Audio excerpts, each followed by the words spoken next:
So thank you so much for being here for our Midweek Renewal. This is a very special Midweek Renewal, but we do this every Wednesday, and we're following pretty much the same format that we have.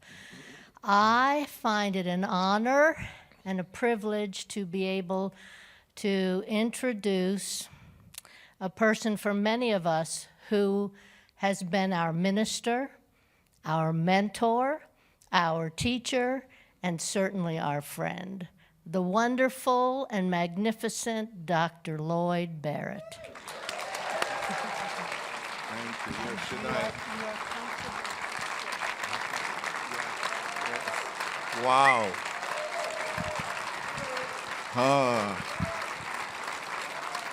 Wow, wow. What a joy. What a joy. Immense gratitude. Please permit me to sit. Is that okay? Before moving on, I am reminded of one poet who said, "A little learning is a dangerous thing. Drink deeply and taste the Pierian spring," he said. "Shallow draughts intoxicate the brain, but drinking deeply sobers us again." May we drink deeply of the spiritual energy that is present. And I am affirming that this spiritual energy that is present is oozing, expressing, vibrating in every person present. I know it's great to see each other, but this energy is every person in this room has the inscription of divine magnificence, and I am not making this up. It's a spiritual declaration. The truth is we are enveloped in an ocean of magnificence, and yet the circumstances with which we are faced, in my case, I say to myself, "Lloyd, you listen to so many headlines, you need to stop and write you some heart lines."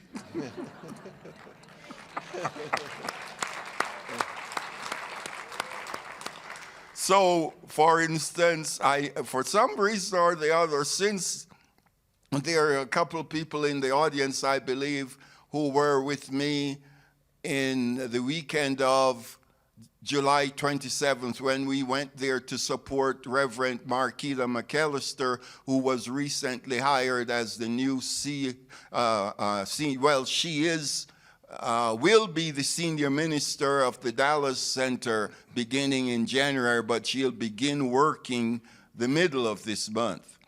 And the reason I mention that is because for some reason since that weekend, July 27th, I have not looked at an hour and a half worth of news.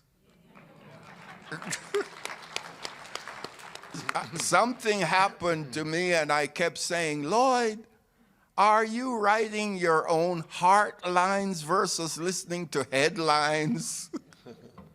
And do you know that makes a difference?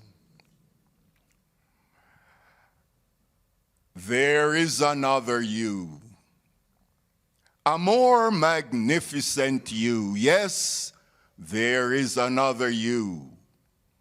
A more creative, a more expansive, and a more dynamic you. Yes, there is another you. So then, let's move into that realm.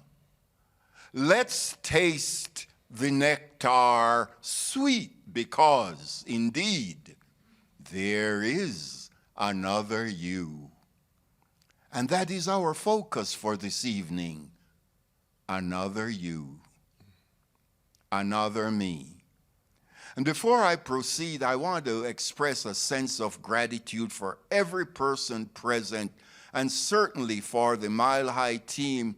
You know, when Shekinah and I left July 1st, 2013 to establish residence in Las Vegas. This is my first time. And I say our because, to be honest with you, I think Shekinah's energy is with me.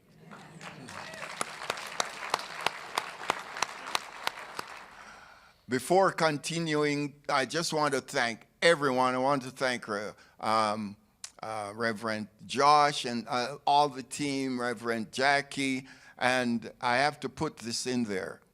Lee, who is the events coordinator here, what many of you may not know, when we were here before, we had a Siberian Husky whose middle name I gave him, my middle name, George.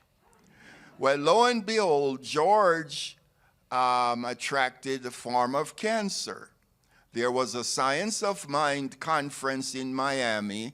I asked Lee, would he take care of George while we were at the convention, knowing George, of course, had this challenge with cancer. He had been to many veterinarians in the area. Lee reported that while we were in Miami, George was found on the lawn. We were at 3160 Dover Court back then, and he had significant challenge. Lee picked him up, took him in the house, did a prayer treatment, and said, "You will not die on my watch." You're going to wait till Lloyd and Shekinah come home. Do you know the day we came home, Shekinah was sitting on the steps and she said, "Honey, come and look at George. I've never seen a dog look so intently in my eyes." Do you know George died about 4 hours later? The dog waited. Thank you, Lee. Thank you. When we share the thought, there is another you, we are speaking of a variety of experiences we might undergo. It might relate to health. It might relate to relationships. Could be finances. It could be some goal, intention, or aspirations that we have. It could be synonymous with the biblical thought when the disciples had fished. I think it was Peter had fished all night and went to Yeshua. By the way, let me digress a moment because I know that some metaphysicians don't like to use the word Yeshua or Jesus. I want to quickly mention that, Ernest Holmes says, don't forget, nothing has happened to the power since Jesus used it. Same power. So let's be clear. So the fact is that we have access to this immense degree of energy, whether we call it Yahweh's energy or Yeshua or Jesus' energy or divine energy or infinite power or whatever. Well, what also came to mind with the topic, the other you, was the name Mile High, because one of the affirmations Shekinah and I frequently shared, I don't believe we shared it a lot publicly. We would say it at home, or, "Honey, I am a mile high and still expanding." And as I was reflecting on the topic, the other you, I thought of the word and the teachings of Ernest Holmes, the teachings. Mile high. How about this? What if our lives reflected maximized inspiration lavishly expressed? I want to repeat and ask it in the form of a question. What if my life, your life, our lives represented, expressed, exude, emit the energy of maximized inspiration lavishly expressed? How would that feel? What would happen? what transformational experience would be etched in every dimension of our lives? What impact would we make on the universe that seemed to be in a whirlwind of chaos? How would our lives really be? Mile. And how about the H high? What if it meant heightened insights? What if our lives represent heightened insights? Are we aware how that would really be transformed into the other you? Recently, I was laughing with or at myself because I said, Lloyd, you must really like doctors to tell you nothing can be done. You must forgive me. You know, Ernest Holmes used the phrase, I am simple, but I'm not simple-minded, Ernest would say. And so I adopted mine is, I'm silly, but I hope I'm not stupid. And the reason I say that, think about the times. I don't know if you have ever been in the presence of a professional, whether it's a doctor or a therapist, who say nothing can be done. But some of you know this. On November 4th, 2007, I was literally making notes at 3160 Dover to do the Sunday evening service right in this room. And as I got up with my notes, I fell out in the floor. So initially, since I had no pain, I thought I might have tripped over the carpet or something. Well, I tried to get up, and I was so weak I couldn't. So I must have shouted. She kind of ran from upstairs, and she said, "What's the matter?" I said, "I don't know. I can't get up." And at the time, my mind of reference was, if you are real sick, there is pain. Well, I had no pain, so I thought, there's nothing wrong with you, Lloyd. Get up.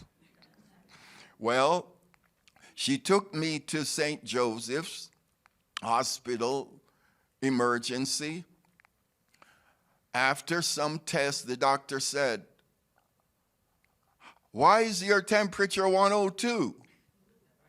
Well, I am not facetious, I don't think. I don't practice being facetious. But I said, "Doctor, how many people go around with a thermometer in their pocket?" I don't know what my temperature is. I wasn't trying to be a smart guy. I just, I didn't know the temperature was 102. So they worked on me from Sunday evening, November 4th. Monday morning, about 10:30, the doctor sat on my bed and said, "Mr. Barrett, we don't know how to get that temperature below 102, so we're going to send you home."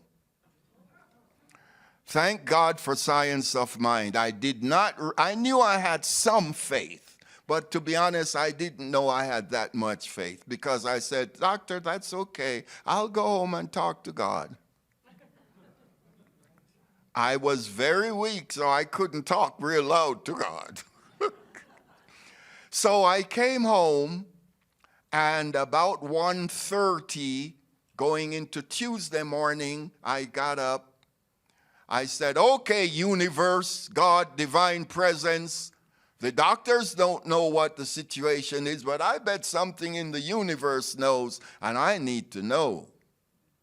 I have to confess, I was very weak. I was so weak that I normally sleep upstairs. I couldn't climb the stairs, so she kind of made it comfortable for me to be downstairs.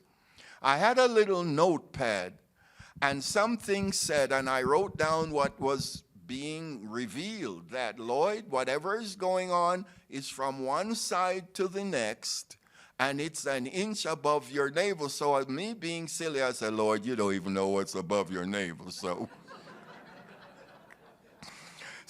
And then the inner voice said, "Go and find an acupuncturist." So I told Shekinah the insight or the revelation, whatever you call it, or the intuitive messages.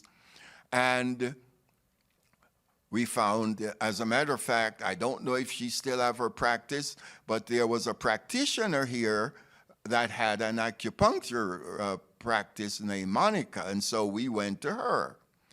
I had never been to a acupuncturist before. She put me in a machine, and I heard her say, "Oh my God, if Reverend Lloyd is this sick, the world is coming to an end." I said, "Well, what's the matter?" She said, "The machine has never done this before." I said, "What did it do?" She said, "It showed you have no energy." I said, "Well, that's why I'm here."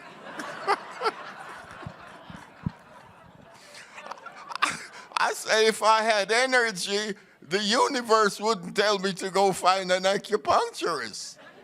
I said, because I had never been to one before, and that came to me like by the time that morning was like 2 a.m. I said, you don't get up at 2 o'clock just laughing, you know, you get up for serious business, asking the universe for some information. And I said, that's what I got. Now, why am I sharing this?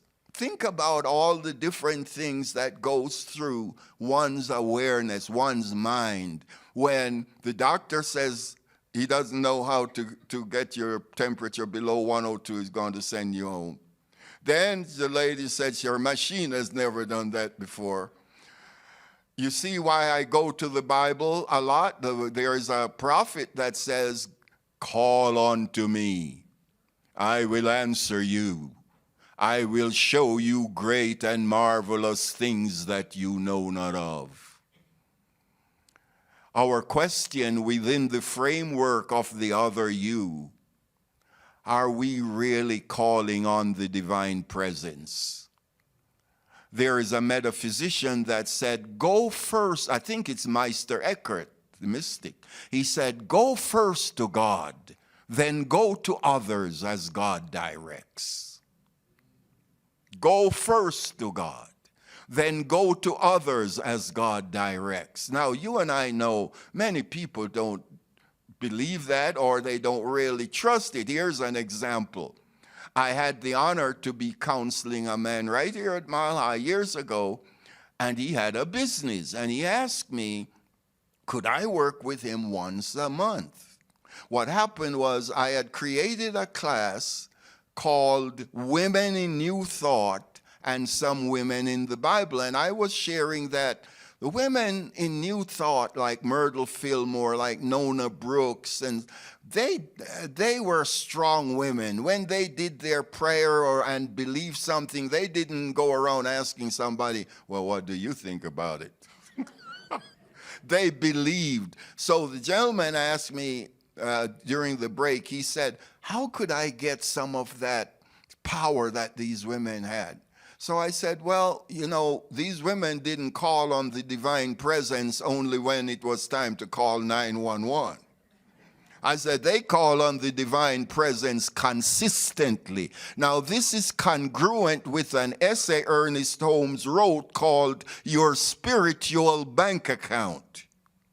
We cannot deposit in our spiritual bank accounts only when there are emergencies. And I'm not hollering at you, I'm just excited. We've got to make deposits before time for withdrawal. The deposits might be positive reading, music that energizes, such as the song I ask Tom, what would I do if I were brave? I play that song at home almost twice a day. I just love that song. What would I really do? What would you do?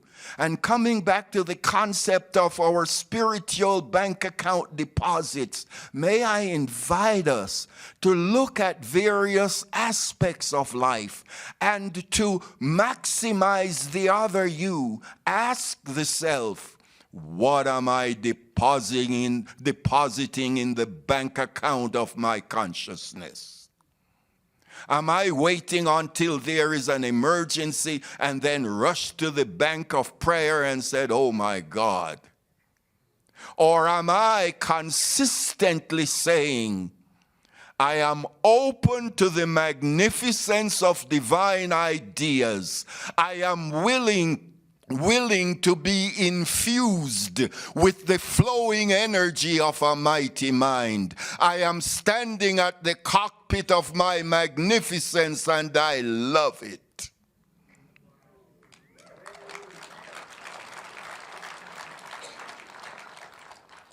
What are we really imparting in our inner bank so that the other you, the other me, is like, I don't know if you remember the story. It is said Ernest Holmes was speaking, and the people thought something was physically wrong with him. I think it was at the dedication of a church, I forgot the name, but it was in the east part of LA. The Whittier Church. And they said he was on stage, and they noticed his face changed as if something was the matter. But in the midst of his talk, he said, "Oh God, I see it. I see it. The veil is thin between. I see it. Oh, living soul, this is the evidence. I am illumined now. I see it, and I shall speak no more." And he sat. I wonder how receptive are we to divine illumination? Are we really open to the divine? Now, with regards to the other you has deep impacts that sometimes the mind cannot comprehend.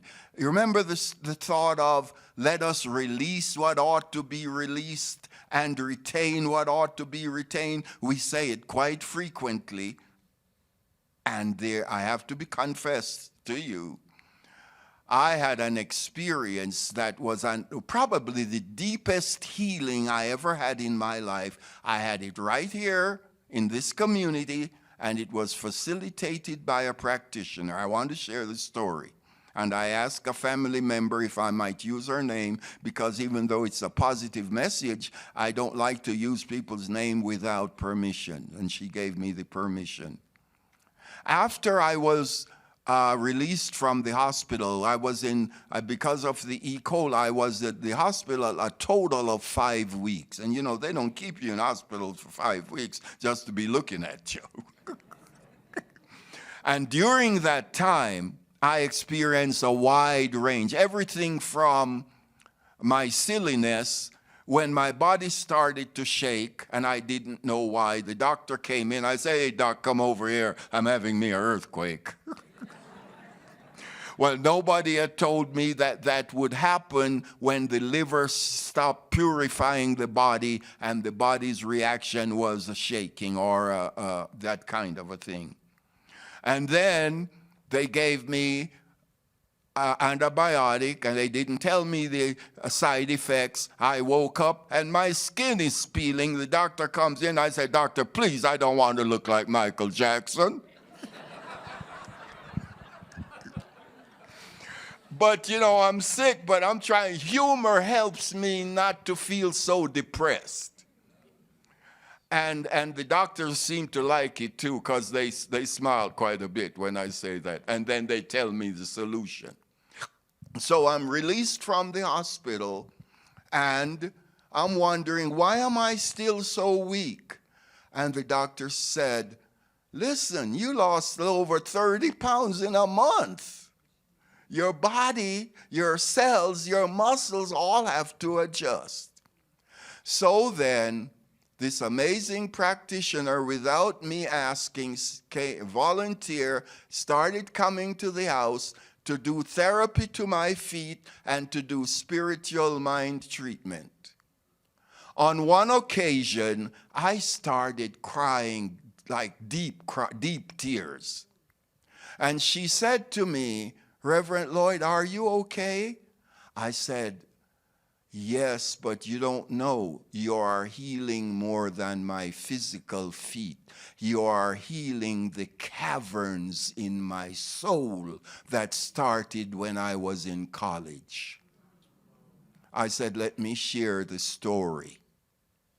and I share it with you now because it has had a great impact with the other you.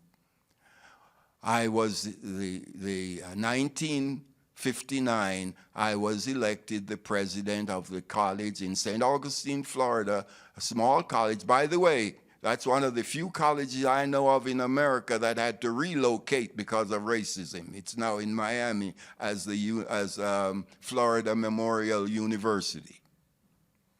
So I said to my fraternity brothers, we need to do something positive for the community. Let's go give blood. We walked in, and I said, we are here to give blood. And the nurse said, we don't need no black blood. I remembered we walked away, and I literally felt like I was not human, like I wasn't walking. It was very unusual in this respect. Neither of us 4 or 5 guys said a word to each other. We just walked back to the college.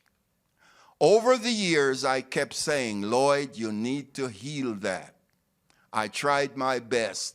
When there are little things, I can heal it through writing. Many of you know my first wife transitioned from sickle cell anemia. She needed blood in Indianapolis. I would give blood, but every time I sat in the chair to give blood, I heard the voice, we don't need no black blood. But I gave it. Fast forward, I kept working on myself. Lord, you got to go deeper. One year I was driving through St. Augustine, and I felt so uncomfortable, I could not sleep in that city. I kept saying, Lloyd, you got to go deeper to heal. Science of Mind had a conference in Orlando. I said to Shekinah, honey, let me rent a car. Let me drive back up to St. Augustine because my body will tell me if I have gotten the other you of real healing. When I saw the name of the hospital, Flagler Hospital, my gut told me no, because it acted as if the surgery was being undertaken right there. My body was telling me, Lloyd, the other you of healing has not even started yet. Marla Swanson facilitated the depth of the healing I needed. Please give her a round of applause.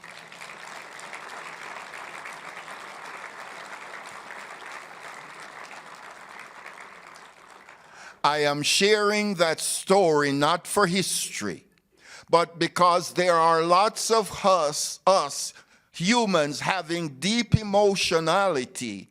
I didn't know I could have gone to a therapist to get that healing. I tried writing, I tried meditation. I did not get a clearance. How do I know I got a clearance? After Marla massaged my feet and I cried, I deliberately said to Shekinah, I'm going to drive from here to Fort Lauderdale to see my sister and stop and see if I can sleep comfortably in the city of St. Augustine, Florida. That was the first time I was able to do that since they told me they didn't need black blood. The other you is not easy to be attained at all times. The other you calls for purposefulness. It calls for depth. It calls for a willingness to be transformed. It calls for deep prayer, meditation, communication. It calls for biblical references that supports us. It calls for an open heart.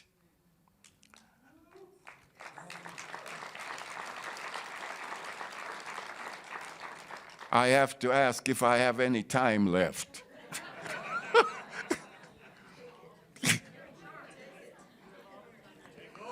Okay. I don't want to disband protocol. But I really want to alert us to look deep within. Here is how Leazzo puts it.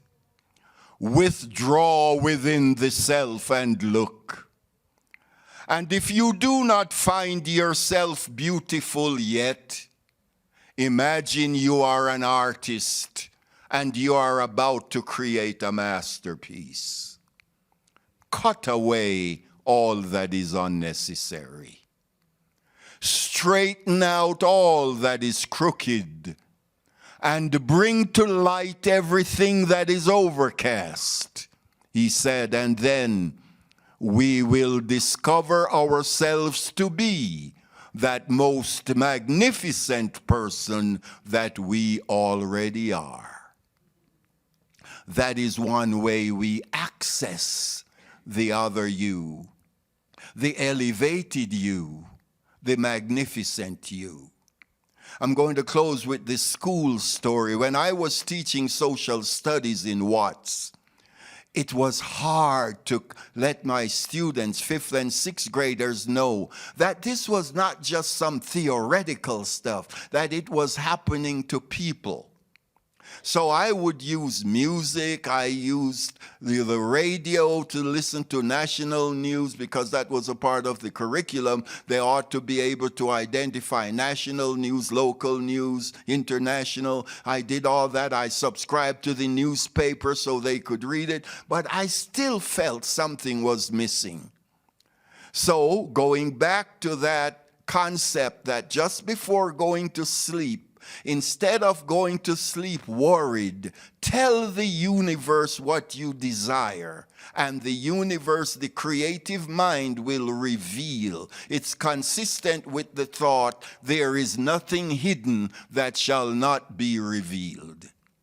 So I told the universe, it's not a formal 5-step prayer treatment. I guess you could do it, but the way I did it was, God, universe, I've been trying my best to teach my 5th and 6th graders the meaningfulness of social studies, but they don't seem to get it. I need help. I said that about 10 p.m. And about 1:30 a.m., this is what happened. The human cry, my countrymen,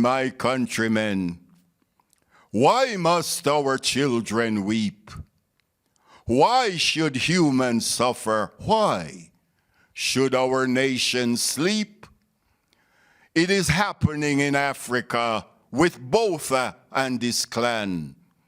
There are fire bombs in Ireland, severe unrest in Poland. My countrymen, why? When will these fighting cease? Our children die, oh, hear the cry. Let's hoist the flags of peace. There is illiteracy in Haiti, education, oh, so far. Gang warfare roaming rampantly. We die. We cry, oh, why? There is fighting in the Philippines with soldiers on the move, Guatemala, Nicaragua. What priorities? What wars? They are trading bread for armaments. Teachers, preachers, their heads spent. My countrymen, must peace be for a few? Who hide in mind? Who seek to find? Why? When will these fighting cease? Again, I hear the human cry, the clangering of arms, loud alarms, guns bought, bread denied. Battleships built, schools decried. A distant echo lingers, and it is a cry for peace. Apartheid, cease! Let families stay, let children play. Why steal their lands? Why tie their hands? Oh, countrymen, my countrymen, let us unify again. Come, walk and talk. together. Come, lay your hands in mine. We'll save the land. We'll lend a hand. Our beauty, let it stand. The human cry. When the human cry is answered, there is a new you and there is a new me. When the human cry is answered, transformation takes place. When the human cry is answered, there is more joy in the land. Healings become more prolific and more widespread. Harmony is heard all over the land. The very trees will sing songs commensurate with Shakespeare's thought. Books in the running brook, sermons in stones, and good in everything. My friends, may I dedicate this to you. It's called victory. The divine presence gave it to me. Once you have tasted victory, you will want to drink again. You will want to leap beyond the mark. You will want to feel the spark.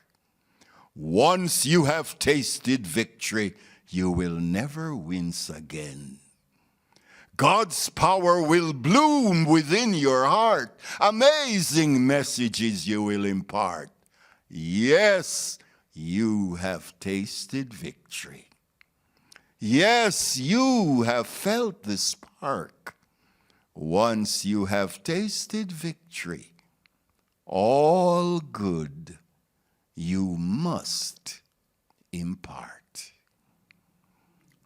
Let me close with a few affirmations. And you might want to say it in your mind. My mind is open to the fullness of pure spirit. Our minds are open to the fullness of pure spirit. Divine energy is infusing all areas of my life. Divine energy is infusing all areas of our lives. I now accept spiritual truths in my life. I do not confuse facts with truth. Facts change. Spiritual truth remains. I affirm for every person present, divine right activities saturate our lives. We are inundated with the energy of joy, the energy of love, the energy of divine possibilities. I affirm further this thought by Ernest Holmes. I multiply, I expand, I prosper. I am success, happiness, and fulfillment. I repeat, Ernest Holmes wrote, I multiply, I expand, I prosper. I am success, happiness, and fulfillment. May we always, in all ways and at all times, experience and manifest the most magnificent and enriching dimensions of the other you. Love and blessings.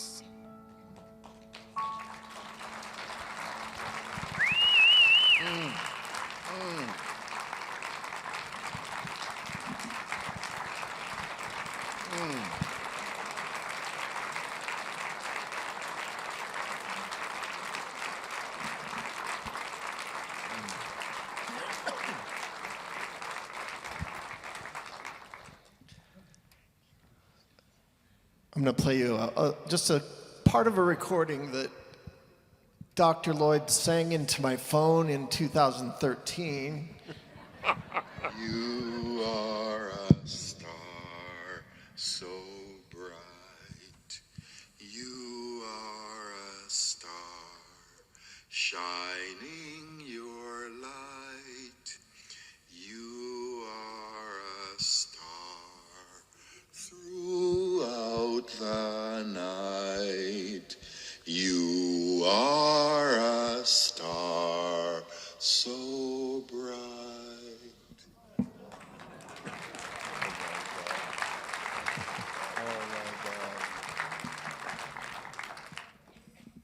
So we rewrote this song, and you can sing along. You are a star so bright. You are a star shining your light. You are a star all through the night. You are a star so bright. You are a star so bright. You are a star shining your light. You are a star all through the night. You are a star so bright.